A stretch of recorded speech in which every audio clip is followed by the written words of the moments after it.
अब निर्जला एकादशी कब आएगी?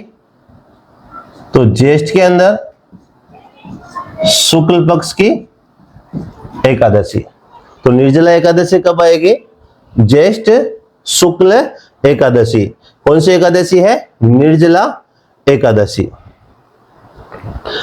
अब आषाढ़ का जो महीना होता है, जैसे अपने भगवान को क्या कर दिया? खुश कर दिया। तो भगवान को खुश कर दिया तो अपने जैसे बिना जल के एक व्रत किया, भगवान खुश हो गए, हाँ भाई धरती के अंदर सब कंट्रोल में है और सारे जैसे परफेक्ट है।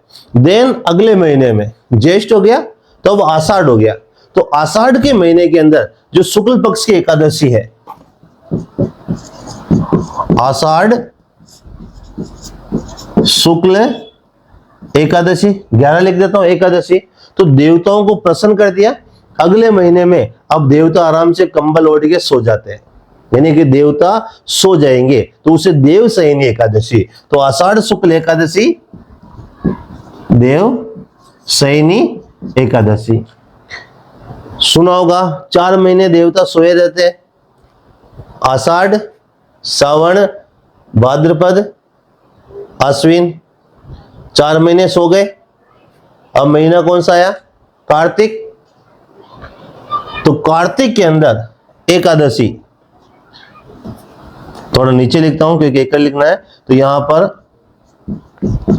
कार्तिक शुक्ल एकादशी। तो 4 महीने बाद उठ जाएंगे, 1 2 3 4 उठ गए, तो क्या आ गई? देव उठनी एकादशी। देवता उठ जाएंगे।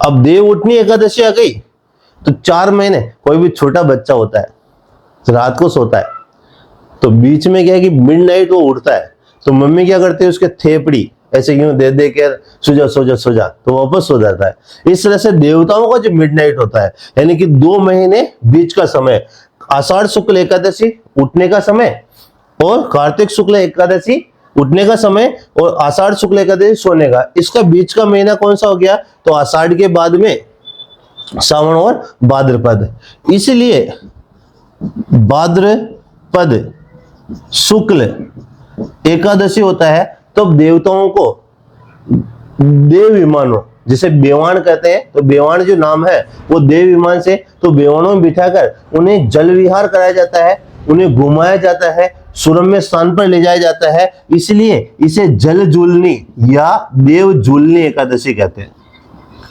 देव झूलनी या जल झूलनी एकादशी कहा जाता है।